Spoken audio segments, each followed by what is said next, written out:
صرف دو لوگ مقدر والے ہوتے ہیں، ایک وہ جنہیں وفادار دوست ملتا ہے، اور دوسرا وہ جن کے ساتھ ماں کی دعائیں ہوتی ہے۔ کبھی کسی کے سامنے اپنی صفائی پیش نہ کرو، کیونکہ جیسے تم پر یقین ہے اسے ضرورت نہیں، اور جیسے تم پر یقین نہیں وہ مانے گا نہیں۔ کسی بے گناہ پر بہتان لگانا یہ آسمانوں سے بھی زیادہ باری گناہ ہے۔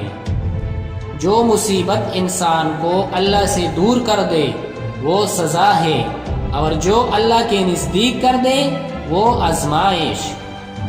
تم کسی کے ساتھ بھلائی کرو، تمہیں اس کا بدلہ برائی کے صورت میں ملے تو سمجھ لو کہ تمہاری نیکی قبول ہو گئی۔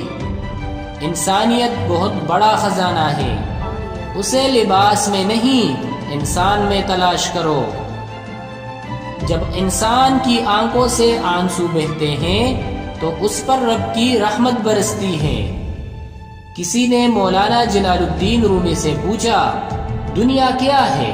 فرمایا، ہر وہ چیز دنیا ہے جو تمہیں اللہ سے دور کر دے۔